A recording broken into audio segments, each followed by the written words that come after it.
Nuestro tema de hoy, las tentaciones de la vida. Por favor, abran su Biblia en Evangelio de Lucas, capítulo 4, versículo 1 en adelante. Este pasaje es muy rico en significado espiritual, muy profundo en enseñanza. Es un pasaje que vale la pena meditar varias veces, leerlo varias veces.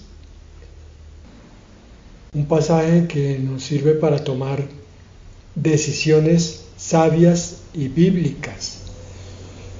Cuando lo estudiemos a fondo, vamos a ver que es muy práctico. Es un pasaje que con mucha frecuencia nos va a dar luz y claridad. Vamos a entender el origen de muchas cosas en el mundo. Bien miradas, estas cosas exponen una gran cantidad de situaciones morales y espirituales del ser humano, lo que vamos a ver a continuación. Y aquí también, cuando se medite esta palabra, vamos a ver que cada uno puede identificar sus luchas propias. No olvidemos que la vida cristiana es una lucha por mantenerse agradando a Dios cada momento.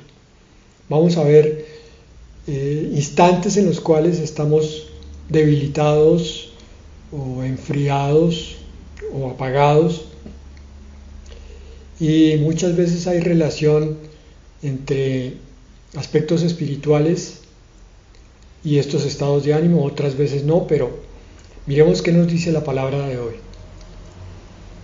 Como siempre voy a leer la Nueva Biblia Latinoamericana, Lucas capítulo 4, versículo 1. La tentación del Señor Jesucristo en el desierto. Jesús, lleno del Espíritu Santo, volvió del Jordán y fue llevado por el Espíritu en el desierto. Nos ponemos en el contexto. Aquí el Señor Jesucristo acababa de ser bautizado en el Jordán, acababa de tener una de las experiencias en su parte humana más grandiosas, porque simplemente había estado participando de la presencia de su Padre Celestial y del Espíritu Santo. Es importante que tengamos eso en cuenta, porque aquí vemos primero que el versículo nos dice que el Señor estaba lleno del Espíritu Santo. Él siempre anduvo lleno, pero en esta ocasión se hace énfasis en que venía de una experiencia directa con el Espíritu Santo, el bautismo en agua. Y uno diría, bueno, pero estas tentaciones ocurren cuando uno está bajo en el Espíritu, y vemos a través de esto que no siempre es así. Muchas veces en la plenitud de la llenura es cuando vemos que se acerca la tentación. Entonces, ¿qué diremos si eso es en la plenitud espiritual?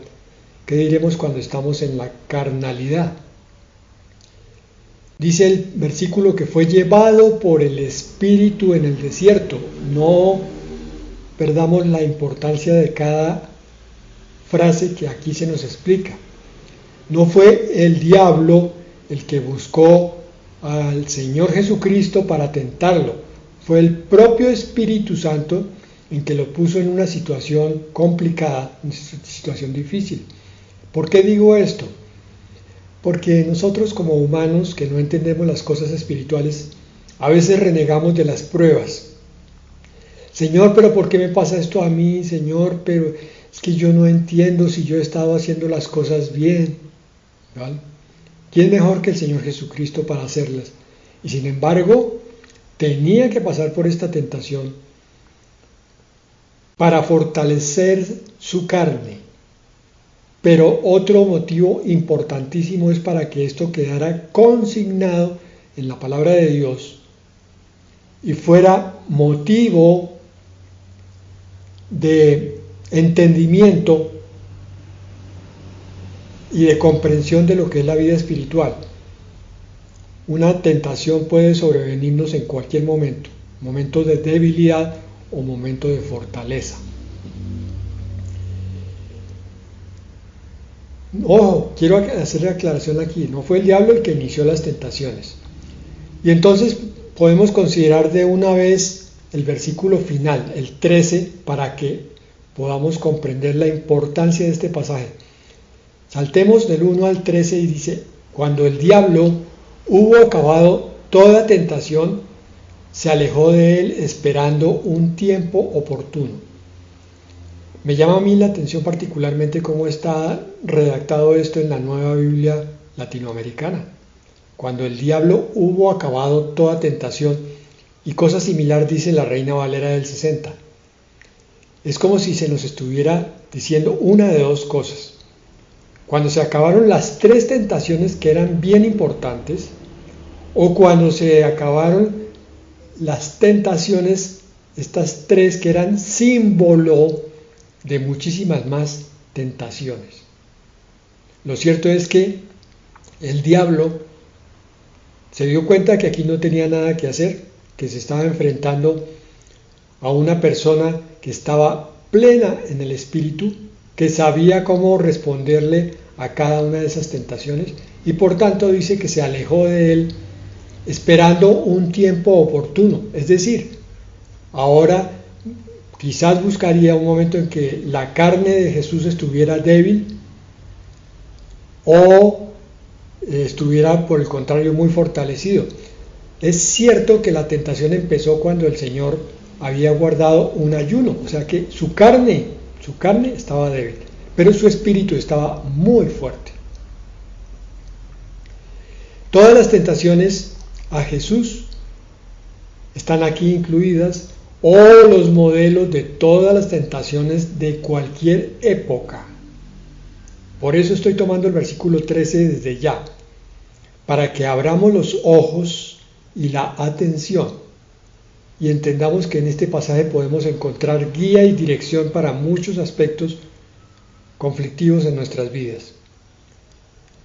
Y lo importante de entender también que esto es una batalla continua, porque el diablo regresa con mucha frecuencia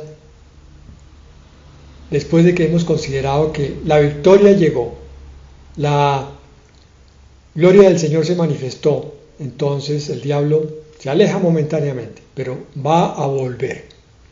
Acuérdense que no tenemos lucha contra carne ni sangre, sino contra principados y potestades, que nuestra lucha es contra alguien que es como un león rugiente, que busca a quien devorar.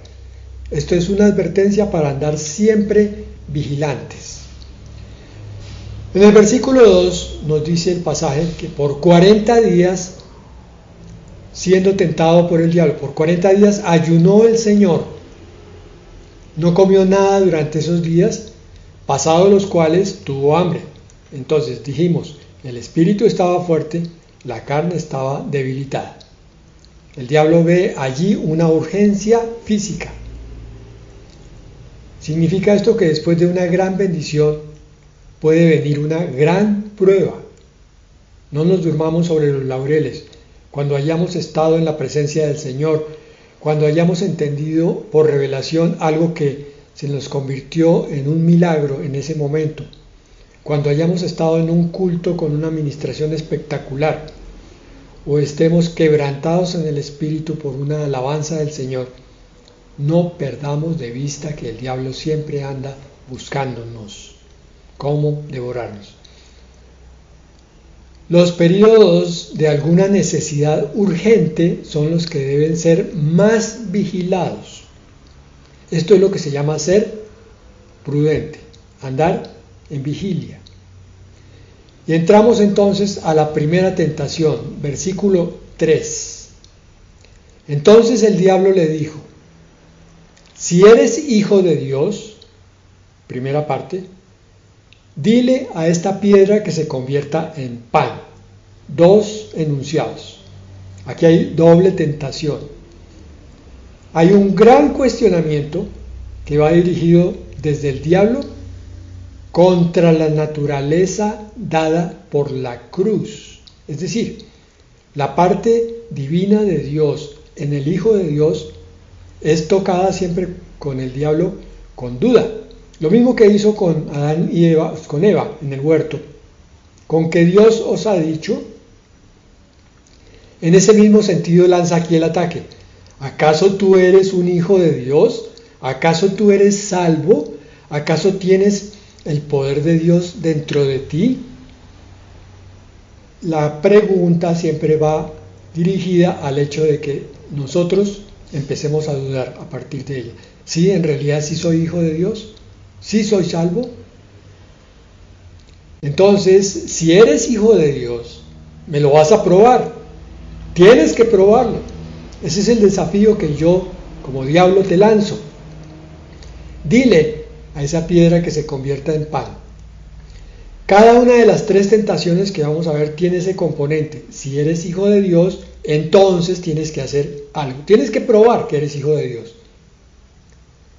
Y aquí la tentación crítica es, como si el diablo dijera, satisface primero tu urgencia. Ya que estás tan hambriento, entonces toma esa piedra y conviértela en alimento porque estás desfalleciendo. Eso pareciera que no es tan malo, pero vamos a ver que contiene mucho veneno satánico. Satisface primero tu urgencia. Vamos a ver que muchos cristianos no crecen porque siempre están satisfaciendo primero la urgencia que creen que tienen y siempre dejan para el final otras cosas. Es como si el diablo nos dijera, busca primero llenar tu necesidad y después el reino de Dios. Toma la palabra de Dios y la invierte. Llénate tú, que estás tan necesitado, que tienes tanta urgencia. Busca primero calmar esa necesidad. Está lloviendo, no te mojes. Estás cansado, descansa. Estás hambriento, ve y aliméntate. Y deja, después el Señor entenderá. No es así. Esa es una limitante en el crecimiento, porque la palabra es clara. Buscad primeramente el reino de Dios y su justicia, y todo lo demás se os añadirá. Todo lo contrario de lo que el diablo está diciendo aquí. Es como si también estuviera diciendo, con el poder de Dios logra lo que necesitas. Si eres hijo de Dios, dile a esa piedra. Claro, tú eres hijo de Dios, tú puedes convertir una piedra en pan. Entonces demuestra tu poder. No tienes que estar contento con lo que tienes, anhela más. Porque es que yo, el diablo, te digo, Dios vino solo para servirte. Y entonces aquí tenemos esas declaraciones de fe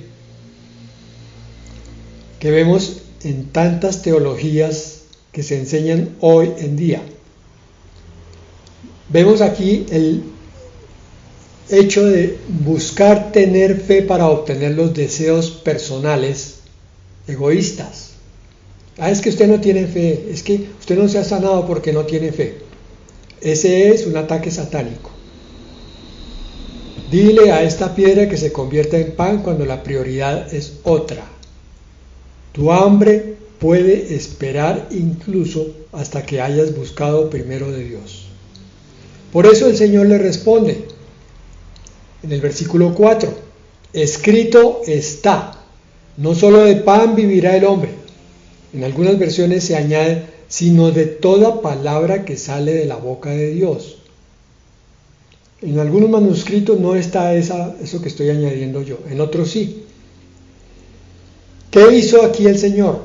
El Hijo de Dios respondió, no con su poder, no mostrándole al diablo que él era capaz, sino con la palabra que estaba escrita.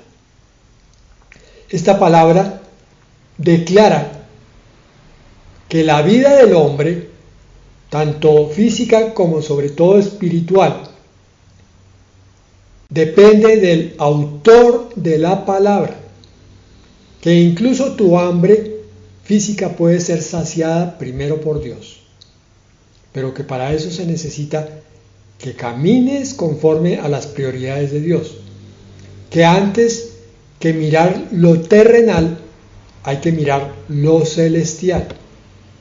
Y entonces encontramos la primera gran conclusión y la explicación de por qué muchos no progresan, porque están siendo continuamente tentados en sus necesidades físicas y primordiales, y ellos le están dando la prioridad a esas satisfacciones, en vez de sacrificarse. No importa si están con hambre, si están debajo de un aguacero, si están trasnochados, si están agotados, no importa. Ellos sacrifican todo por ir a estar primero que todo en la presencia del Señor. Este es el verdadero Hijo de Dios. Segunda tentación. El diablo, dice el versículo 5, lo llevó a una altura y le mostró en un instante todos los reinos del mundo. Es que al diablo le gusta todo lo que haga figurar, todo lo llamativo, todo lo alto, todo lo que está en eminencia. ¿Se habían dado cuenta de eso? Porque es que eso también, sin darse cuenta, a veces se introduce dentro de la iglesia. Cuando en el Edén se desobedeció a Dios, se renunció al poder de sojuzgar al mundo que le había sido dado al hombre. Recuerden ustedes, el Señor dice, ejerzan su poder, sojuzguen al mundo, a toda la creación. Pero el pecado de Eva y de Adán hizo que ese poder que se le había dado al hombre ahora reposara en Satanás. Hasta tanto el Hijo del Hombre, el Hijo de Dios, el Señor Jesucristo, viniera a restaurar el orden eterno de las cosas. Y es lo que ha hecho en nosotros. El poder de sojuzgar ha sido restaurado en el cristiano. Pero pocos son los cristianos que creen en eso y todavía siguen asustándose ante multitud de situaciones que son puramente mundanas y que trae Satanás, porque no se paran sobre la verdad de que el poder no es nuestro, es de Dios, y Dios mora en nuestro corazón. Por tanto, el poder de Dios puede obrar a través de nosotros. Ahora, el diablo se manifiesta constantemente con poder y muchos cristianos le siguen creyendo al diablo y hasta se arrodillan delante de él asustados. Dice el diablo en el versículo 6, todo este dominio y su gloria te daré. ¿De qué? De los reinos del mundo, dijo el diablo. Pues a mí me ha sido entregado y a quien quiero se lo doy. Eso es totalmente verdad. Por fin vemos al diablo diciendo una verdad. El Señor Jesucristo nunca le negó eso que estaba diciendo el diablo. ¿Correcto? Por el pecado del hombre se perdió el poder que Dios había instaurado en la criatura más excelente. Y ahora iba a ser una lucha para recuperarlo. Y sigue siendo una lucha mental. Aquellos que todavía no se han adueñado de esa verdad bíblica son cristianos que todos los días se levantan en sus fuerzas físicas, pero no en las fuerzas del Espíritu Santo. El diablo es el dueño del poder terrenal y de las riquezas y de la fama de este mundo. Por favor, coloca eso en tu corazón, porque muchos se confunden. Muchos piensan que cuando empieza a aparecer cierto poder en la iglesia, es probable que venga todo de Dios, pero no escudriñan para saber si realmente es así o no lo es. Si es que Dios realmente está levantando esa obra suya con poder, o si es que hay trampas ocultas que están manifestando a este príncipe de la potestad del aire. El diablo es el dueño del poder terrenal, oigan bien, no estoy hablando del poder divino, el poder terrenal y de las riquezas y la fama de este mundo. Ese es el sentido de por qué apartarnos del mundo, apartarnos de buscar fama, riquezas y poder, porque Aquí está el diablo, dice, todo esto lo entregaré al que se postre delante de mí. Todos los poderosos y los famosos del mundo, sin saberlo, sirven al príncipe de este mundo. Y entonces esos cantantes famosos, esos deportistas que parecen descollar de un día para otro, esos gobernantes que van creciendo más y más en su exaltación delante del mundo, hay que escudriñarlos porque muchas veces están cumpliendo esta palabra. A mí me ha sido entregado, dice el diablo, y a quien quiero se lo doy. Por eso es que hay un problema espiritual grande y no entendido cuando alguien cristiano busca la fama, el poder y las posesiones como fin en sí mismo. Quiero aclarar eso ahorita un poco más adelante. Aquí el diablo está poniendo delante de Cristo poder, fama y gloria para dárselos directamente. Vamos a ver que hay una abundancia especial de Dios, pero con un camino también muy especial. Insisto, cuando alguien busca la fama, el poder y las posesiones como fin en sí mismo, inclusive dentro de la iglesia, hay un problema grave, porque ahí desaparece la humildad y entonces se destapa la soberbia, la ambición, el amor al dinero y muchas cosas. Y también desaparece el contentamiento, que es aquella virtud por la cual miramos lo que tenemos y le damos gracias a Dios. Y no le pedimos más allá de lo que está fuera de la voluntad de Él. Pedimos en su voluntad. Tenemos el derecho de mejorar, pero es que el derecho de mejorar también tiene su entendimiento. Porque lo que estamos viendo hasta aquí es el origen de la teología de la prosperidad. El diablo se metió en la iglesia y entonces está diciéndole a los cristianos, ¿quieren fama? ¿Quieren poder? ¿Quieren gloria del mundo? Listo, aquí está. Es que miren, lo que yo les dije, les voy a explicar más adelante es esto. Los hijos de Dios vamos a ser exaltados y conocidos. ¿Sí? Perfecto. Vamos a hacerlo más adelante. Mientras tanto, tenemos que pasar por la humillación. Vamos a ser llenados de poder como herederos de Cristo. Vamos a ser dueños de todas las cosas, lo dice la palabra. Pero a través del reconocimiento del Salvador y en su tiempo. Es muy diferente de lo que el diablo está ofreciendo aquí. El diablo quiere dar las cosas instantáneamente, fama, poder y gloria.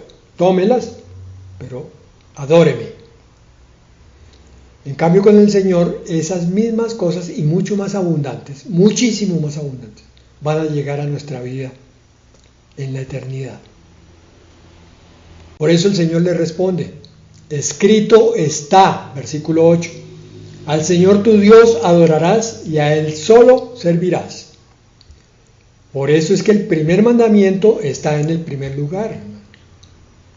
Cuando adoramos a Dios, Él nos da todas las cosas. Pero cuando adoramos las cosas, perdemos a Dios y a todas las cosas. Es como dice Dios, es en su camino y es en su tiempo. Cuando nosotros saltamos el tiempo de Dios, entonces perdemos todo. Y la tercera y última tentación, versículo 9.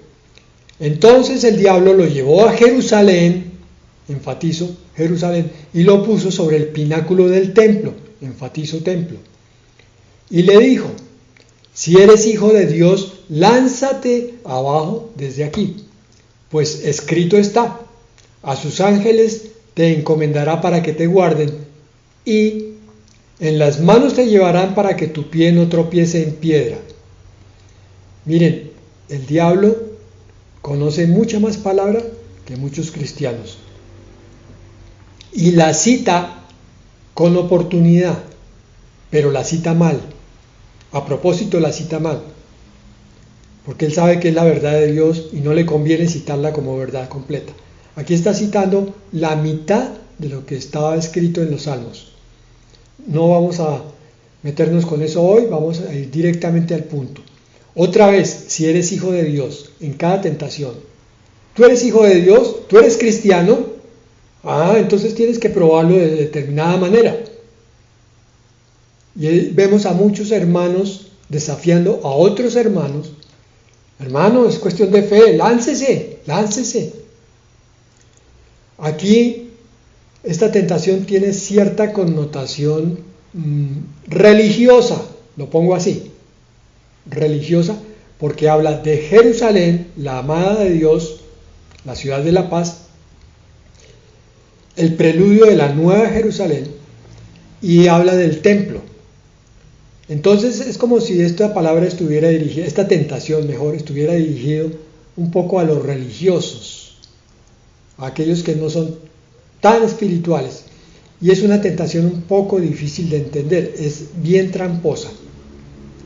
Es como si el diablo dijera, esta tentación es para confundir a los que no son muy espirituales. De hecho, no nos queda fácil comprender qué es lo que pasa aquí. El diablo estuviera diciéndole al creyente, vamos a probar la fe que tienes en Dios y en la palabra.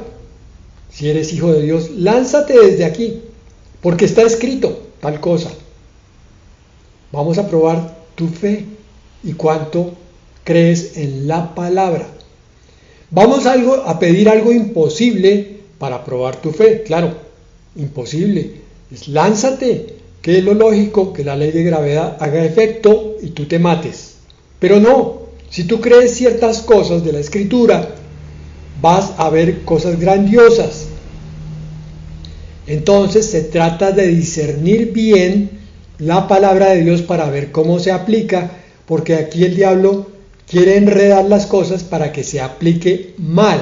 Oigan bien, se aplique mal, y de aquí salen otras teologías herejes. Ya las vamos a ver más adelante.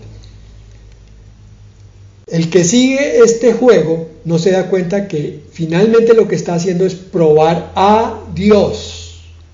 Claro, yo me lanzo desde lo más alto y Dios me va a salvar. Y la pregunta es, bueno, ¿y eso dónde está escrito? Tal cual, así, si tú te lanzas de un sitio alto, el Señor siempre te va a salvar. En esta tentación nace la teología de la declaración positiva. Yo declaro que Dios me va a bendecir y me va a ayudar en esta prueba. Es como si entonces el creyente se pusiera en el lugar del que va a dar órdenes, y esa orden va a caer directamente sobre Dios y lo va a obligar a que Dios lo respalde en cualquiera que sea el capricho que está enunciando. Y de aquí también nace la otra teología, que es la de los milagros como espectáculo. Aquí el diablo quería poner a Cristo como un espectáculo. Por eso lo llevó al templo. En el templo siempre había personas abajo. Hubieran podido ver ese espectáculo de Cristo cayendo desde las alturas. Por eso el Señor le responde, escrito está, no tentarás al Señor tu Dios. Habiendo entendido lo que yo dije hace unos minutos, podemos entender entonces el por qué el Señor responde de esta manera. Es una tentación contra Dios. Es como cuando le decimos, Señor, vamos a probar que tú nos cuidas, aunque nos arriesguemos imprudentemente, ¿sí? Yo voy a atravesar a toda velocidad esta carrilera por donde viene el tren. Yo sé que mi carro alcanza, y si no alcanza, Dios me ayuda. Esa no es la forma de pedirle a Dios su cuidado. O yo soy pastor, me voy a ir a predicar a una taberna de borrachos. A ver, ¿a cuántos logro convertir? Y después les cuento. Esa tampoco es la forma. Porque allá en esa taberna está Satanás. Es el trono de Satanás. La palabra de Dios, si bien es poderosa, no va a producir efecto en estos que están buscando del demonio.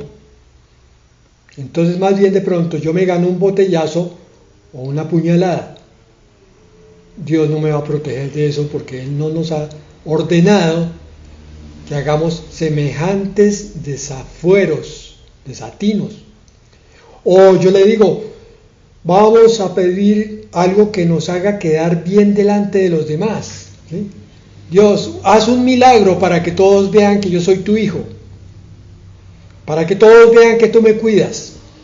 Eso es orgullo, eso es vanidad.